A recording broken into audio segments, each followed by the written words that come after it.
आज हम police line में अपनी रूटीन हेयरिंग के लिए आए हैं। हर ज़िले में हम 3 से 4 महीने के बाद हेयरिंग रखते हैं और बीच में जो केसेस आते हैं उनको हम पंचकुला कंपाइल करके ज़िला वाइज़ देखते हैं।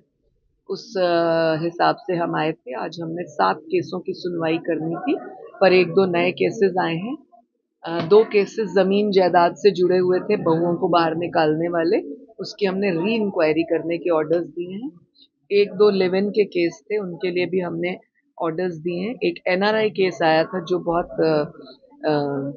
दर्द देता है हरियाणा की बेटियों को। लड़का शादी करके माँ-बाप के कहने पे और फिर चला जाता है, वहाँ दूसरी शादी कर लेता है और उसे लेने नहीं आता।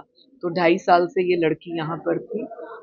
उसके लिए हमने ऑर्डर्स किए, पूरी एम्बेसी में हम लिखेंगे, उसको डिपोर्ट करने का पूरा प्रयास करेंगे 100% और लड़की को दोबारा उसकी लाइफ वो कैसे जीना चाहती है उसके ऊपर विचार करेंगे। हनी ट्रैप के मामले भी काफी बढ़ते जा रहे हैं, उसको लेकर क्या कहेंगे? हनी ट्रैपिंग एक ऐसी ऐसी गंदी जो है ना मतलब सोच है जो नहीं करनी चाहिए। इस वजह से 2-2 परिवार भी खराब होते हैं और फ्यूचर खत्म होता है लड़की का।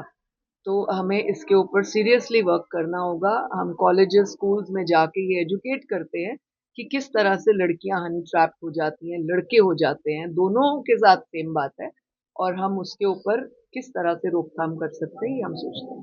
अवेयर बहुत किया जा रहा है लेकिन फिर भी कहीं न कहीं झांसे में आ जाते हैं, लड़का हो या लड़की हो। पता नहीं आजकल अगर आप देखें तो क्वालिफिकेशन के कोई मायने नहीं रह गए। हमारे पास अभी आपने वकील लड़की का केस देखा, हमारे पास आपने एमए पास लड़की का केस देखा, हमारे पास आपने एक अनपढ़ लड़की का केस देखा। काम तीनों के साथ एक ही हुआ, डोमेस्टिक वायलेंस, अपराध, cheating, before marriage relationship, before marriage फिर रिलेशनशिप के दौरान प्रेग्नेंट कर देना। लोगों को लगने लगा है कि रिलेशनशिप लीगल हो गए हैं, लिव इन कंफर्टेबल हो गया है तो हम बच्चे भी पैदा कर सकते हैं, लेकिन फ्यूचर भूल जाते हैं कि उनका फ्यूचर क्या है और उस बच्चे का फ्यूचर क्या है। इसके ऊपर हम बार-बार काउंसिल कर रहे हैं, स्कूलों में जाके, कॉलेजेस में जाके बता रहे हैं, लेकिन ये फेसबुक और इंस्टाग्राम जितने बेनिफिशियल हैं, उतना नुकसान भी कर रहे हैं और कुछ लोग इसका मिसयूज़ कर रहे हैं।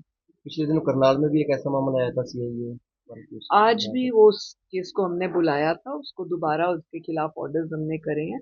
इसी तरीके से गवर्नमेंट एम्प्लॉइज़ के बहुत सारे केस आए। 1-2 दिन पूर्व हम सोनीपत थे, वहाँ पर भी इंजीनियर्स और जो है प्रोफ़ेसर्स के केस थे, जो कि सरकारी एम्प्लॉयी हैं। आज भी एक सीआरपीएफ का था, सीआईए का था, एक पुलिस का था। तो दुःख इस बात का है कि ज़िम्मेदार पदों पर रहने के बावजूद लोग इस तरह के काम कर रहे हैं।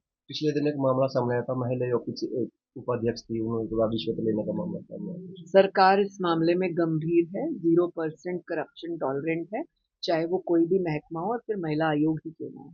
तो अंत में क्या मैसेज देना चाहेंगे महिलाओं? एक ही मैसेज, ईमानदार रहें, शरीफ रहें, मजबूत रहें और अपने मकसद को समझें, ना कि डायवर्शन करें लाइफ का।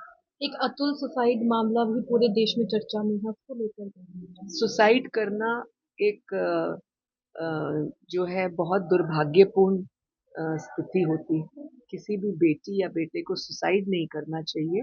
हर चीज़ का हल है। परमात्मा ने अगर हमें जीवन दिया है, बुद्धि दी है, तो हमें उसका प्रयोग करके हल ढूँढना चाहिए। इसीलिए किताबों में कहा गया है नथिंग इज़ इम्पॉसिबल।